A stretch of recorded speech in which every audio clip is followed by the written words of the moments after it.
പത്തനംതിട്ട നഗരത്തിൽ നിന്നും 40 കിലോമീറ്റർ ദൂരെ വന അതിർത്തിയോട് സ്ഥിതി ചെയ്യുന്ന ചിറ്റാർ ഗവൺമെന്റ് ഹയർ സെക്കൻഡറി സ്കൂളിൽ ഇക്കുറി 100 മേനി SSLC വിജയം. ആദിവാസി കുട്ടികൾ ഉൾപ്പെടെ 112 കുട്ടികൾ പരീക്ഷ എഴുതി 100% വിജയം നേടിയാണ് സ്കൂൾ ചരിത്രത്തിന്റെ ഭാഗമായത്.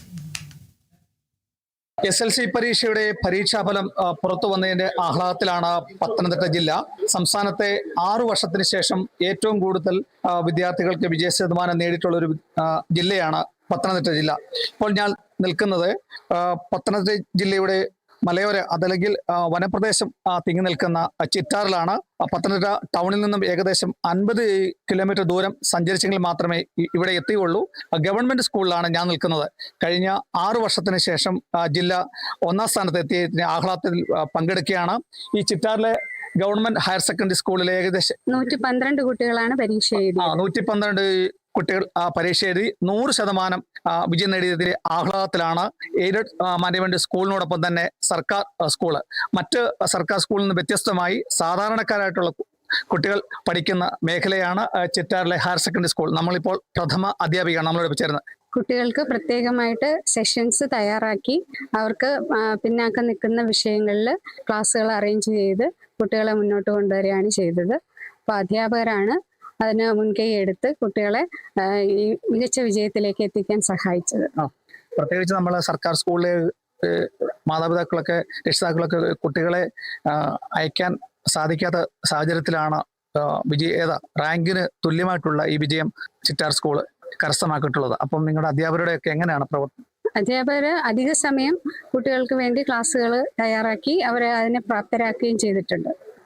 ഇവിടെ നമ്മുടെ ഈ വനവാസി മേഖലയിൽ താമസിക്കുന്ന മലമണ്ഡാരം വിഭാഗത്തിലുള്ള കുട്ടികൾ പഠിക്കുന്നുണ്ടായിരുന്നു. എത്ര കുട്ടികളുണ്ട്? ഗോത്രവർഗത്തിൽപ്പെട്ട 11 കുട്ടികൾ SSLC പരീക്ഷ എഴുതിയിട്ടുണ്ടായിരുന്നു.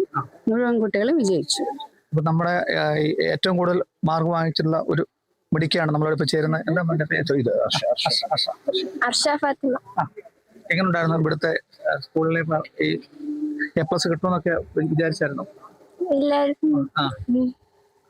ആരോടൊക്കെയാണ് കടപ്പാടുള്ളത് പഠിപ്പിച്ചത്? ടീച്ചേഴ്സ്, HM, പിന്നെ PTA എല്ലാം നല്ല സപ്പോർട്ടായിരുന്നു.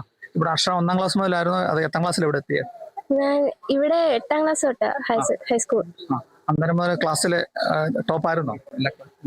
അങ്ങനൊന്നുമില്ല, എല്ലാവരും നന്നായിട്ട് പഠിക്കുന്നു. റിസൾട്ട് കിട്ടുമെന്ന് വിചാരിച്ചു. ടീച്ചർമാർ എക്സ്ട്രാ ക്ലാസ് ഒക്കെ എടുക്കുന്നുണ്ട്. നമ്മൾ ആവശ്യപ്പെട്ടില്ലെങ്കിൽ ഡൗട്ട് ഉണ്ടെങ്കിൽ ചെന്ന് പറഞ്ഞാൽ അപ്പത്തന്നെ നമ്മളെ ഡൗട്ട് എല്ലാം ക്ലിയർ ചെയ്ത് തരും. അപ്പൊ എല്ലാം നല്ല സപ്പോർട്ടായിരുന്നു. HM ആണെങ്കിലും എല്ലാം നമ്മുടെ കൂടെ നിൽക്കും. എല്ലാ കാര്യങ്ങൾക്കും എന്താവശ്യം ഉണ്ടെങ്കിലും എല്ലാം ചെയ്തു തരുമായിരുന്നു. ശ്രീനിവാസനെ ഒരു സിനിമയിലൊരു ഡയലോഗ് ഉണ്ടായിരുന്നു. ഇങ്ങനെ വിനീത് ശ്രീനിവാസൻ ഇങ്ങനെ പറയുമ്പോഴേ ഞങ്ങളൊക്കെ കല്ലും മണ്ണും നിറഞ്ഞ സ്കൂൾ പാതയിലേക്കാണ് നമ്മൾ പോയിട്ടുള്ളത്.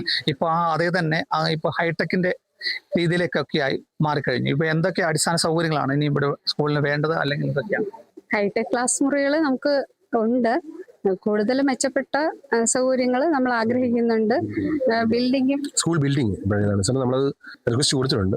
നമ്മുടെ വിദ്യാഭ്യാസ മന്ത്രിക്ക് തന്നെ നമ്മൾ റിക്വസ്റ്റ് കൊടുത്തിട്ടുണ്ടായിരുന്നു. UP-യുടെ കെട്ടിടം വളരെ ശോചനീയമായൊരു കെട്ടിടം, ഓടിട്ട കെട്ടിടമാണ്, പഴയ കെട്ടിടമാണ്. അപ്പൊ അങ്ങനെയുള്ള ഒരുപാട് പരിമിതികൾ നമുക്കുണ്ട്. 10 ഏക്കർ സ്ഥലമുണ്ട്, പക്ഷെ നമുക്ക് അതിനൊക്കെ സൗകര്യങ്ങൾ, അധ്യയനത്തിന് വേണ്ട സൗകര്യങ്ങൾ നമുക്ക് കുറവാണ്. ഇപ്പൊ ഈ സ്കൂളിനെ സംബന്ധിച്ച് പറയുകയാണെങ്കിൽ 10 വർഷമായിട്ട് ഞാൻ ഇവിടെ വർക്ക് ചെയ്തൊരു അധ്യാപനമായിരുന്നു. മലയാളമായിരുന്നു എൻ്റെ സബ്ജക്റ്റ്. ഇപ്പം സാധാരണക്കാരൻ്റെ മക്കൾ പഠിക്കുന്ന പൊതുവിദ്യാലയം കൂടിയാണ്. ഏറ്റവും കൂടുതൽ കുട്ടികളെ 10ാം ക്ലാസ് പരീക്ഷയ്ക്ക് ഇരുത്തുകയും അതിൽ ഏറ്റവും കൂടിയ എല്ലാ കുട്ടികളെയും വിജയിപ്പിക്കുക, അതിൽ തന്നെ ഉന്നത ഗ്രേഡോട് കൂടി വിജയിപ്പിക്കുക എന്നുള്ളത് അധ്യാപകരുടെ ഒരു തീവ്രമായ പരിശീലനത്തിന്റെ ഫലമായിട്ടാണ്. അപ്പം നിരന്തരമായിട്ട് മുൻ വർഷങ്ങളൊക്കെ നമ്മൾ ആഗ്രഹിച്ചിരുന്നെങ്കിലും നമുക്ക് 1-2 കുട്ടികൾ പരാജയപ്പെട്ടു പോയി. പക്ഷേ ഈ വർഷം 112 കുട്ടികൾ പരീക്ഷ എഴുതി. ആ 112 കുട്ടികളെയും വിജയിപ്പിക്കാൻ കഴിഞ്ഞു. അടിസ്ഥാന സൗകര്യങ്ങൾ ഇനിയും വേണമെന്നാണ് പ്രഥമ അധ്യാപിക മറ്റ് അധ്യാപകരൊക്കെ പറയുന്നത്. വെല്ലുവിളികളെയൊക്കെ അതിജീവിച്ചുകൊണ്ടാണ് ഈ കൗമാരക്കാര് ഈ സ്കൂളിലെത്തുകയും സംസ്ഥാനത്തിന് മാതൃകയായി പത്തനംതിട്ട ജില്ലയോടൊപ്പം തന്നെ ഈ ഗവൺമെന്റ് സ്കൂളും SLC പരീക്ഷയിൽ 1ാം സമ്മാനം നേടിയത്. ക്യാമറാമാൻ പ്രദീപ് അങ്ങാടിക്കലിനൊപ്പം പ്രസാദം ജെ, പത്തനംതിട്ട.